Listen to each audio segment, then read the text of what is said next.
अभी हम मोरबा प्रखंड और वाजिदपुर करनेल पंचायत है और हमारे सामने एक समाज सेवी हैं जो कि सदियों से समाज सेवा के लिए जाने जाते हैं। नेमोलाल रजक जी हैं। इनसे हम जानते हैं कि राजनीति में क्यों आए आप। राजनीति में आने का मुख्य कारण है कि जो हम पंचायत में जो भ्रष्टाचार हो रहा है उसको रोकने के लिए आए हैं और पंचायत को मुख्य विकास की धारा पर लाने के लिए। क्या आपने कहा भ्रष्टाचार और आपने कहा विकास, तो भ्रष्टाचार एक जटिल मुद्दा है पंचायत में, पंचायत स्तर पे। इसको कैसे आप अंकुश लगाइएगा कि भ्रष्टाचार को रोकने के लिए हमें विकास की धारा को यानी कि तेज करना पड़ेगा और विकास की धारा को तेज करने के लिए विकास होना भी पंचायत में जरूरी है, जिसके लिए हमें विभिन्न प्रकार की योजना को पंचायत में लाना पड़ेगा जो सरकार के द्वारा आती है।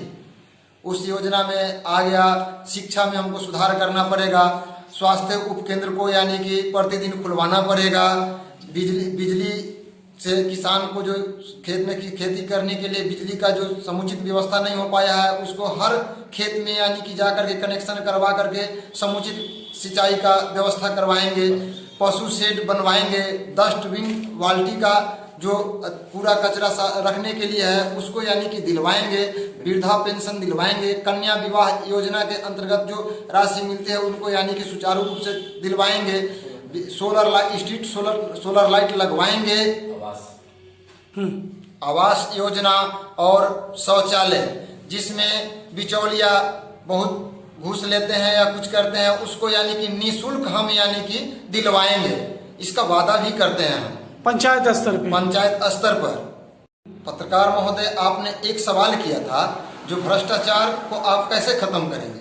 तो भ्रष्टाचार खत्म करने के लिए अगर हम जीत करके आते हैं तो सबसे पहले आम सभा और ग्राम सभा करवा करके ही हम भ्रष्टाचार को खत्म करवा सकते हैं। हर एक वार्ड से लोग को पंचायत भवन पर बुला करके उसके बाद सारी सुविधा की जानकारी दे करके, सारी योजना की जानकारी दे करके, डोर टू डोर जा करके बुला करके और तब जा करके आम सभा और ग्राम सभा करा करके ही हम भ्रष्टाचार को खत्म करवा सकते हैं। भ्रष्टाचार खत्म करने का यही एक रास्ता बचता है क्या?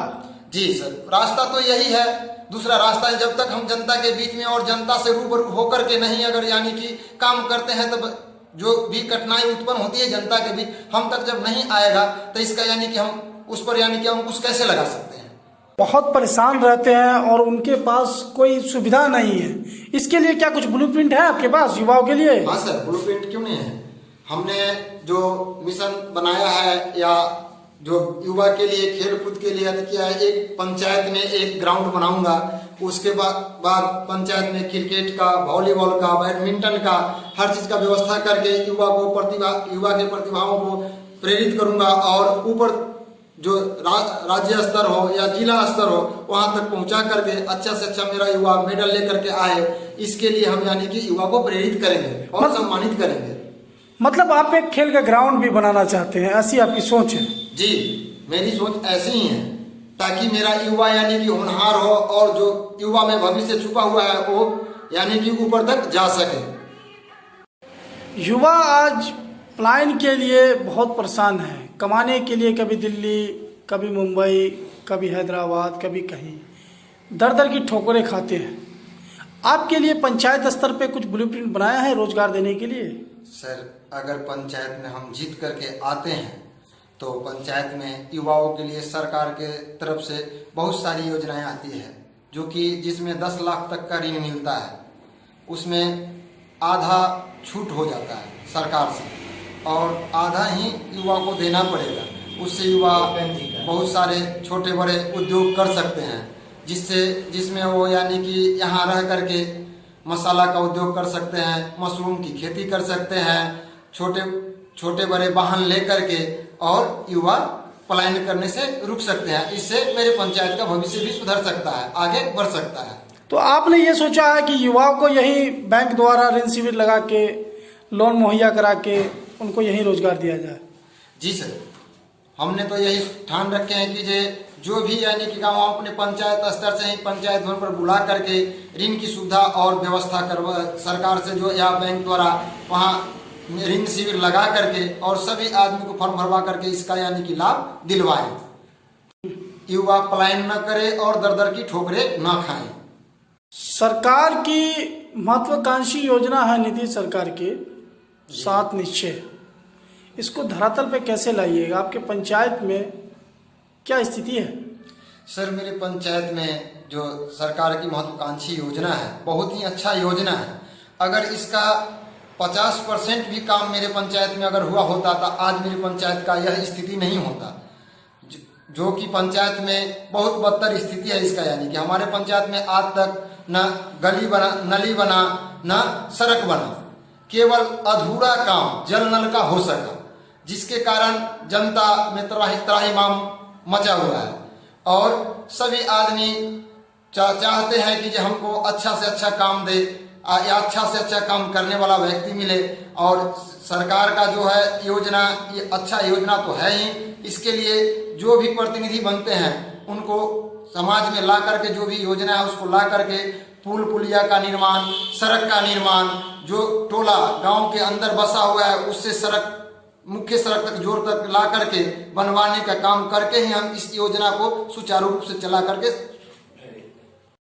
पंचायत में महिला जो है बहुत बेरोजगार होती है, इनके लिए रोजगार का कुछ ब्लूप्रिंट है आपके पास? हाँ सर, ब्लूप्रिंट क्यों नहीं होगा पत्रकार महोदय जी, है।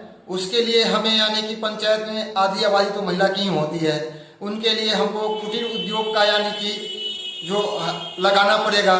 उसमें आता है मोमबत्ती का उद्योग, बिजली मोमबत्ती उद्योग हुआ, उसके बाद मोमबत्ती लाई सेंटर खुलवाएंगे, तिलौरी पापड़ का भी यानी कि कुटीर उद्योग लगवा करके इससे हमारी समाज की जो महिला ये सब काम करके अपना जो भी आमदनी होगा उसको अति करके समाज परिवार का आर्थिक सहयोग करेंगे, जिससे यानी कि समाज में उनका भी परिवार को एकत्रित करके आगे बढ़ने में रोल होगा और इससे मेरा समाज विकसित होगा।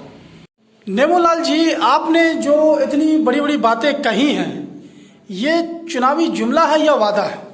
पत्रकार महोदय, ये जुमला नहीं है, एक वादा ही है। जो मैं कहा हूँ उसको जमीन अगर जीत करके आते हैं, जनता का आशीर्वाद मुझे मिल जाता है तो जीत करके आते हैं तो इसको हम वादा करके जा रहे हैं और इसको वादा को पूरा करेंगे। वो तो पूरा ही नहीं, जमीन पर ला करके धरातल पर आपको दिखाएंगे और आपको एक बार आमंत्रण भी करते हैं जो हम जीतने के बाद आपको बुला करके सब सारी सुविधाएं को दिखाएंगे जो हम वादा किए या जुमला किए बताए। आप सभी पंचायत वासियों को छठ पूजा की हार्दिक शुभकामनाएं। मतदाता मालिक से मैं नेमोलाल जग मुखिया प्रत्याशी सुचिता कुमारी के ईवीएम क्रम संख्या 3 पर कलम दबा पर बटन दबाकर भारी मतों से विजयी बनावे।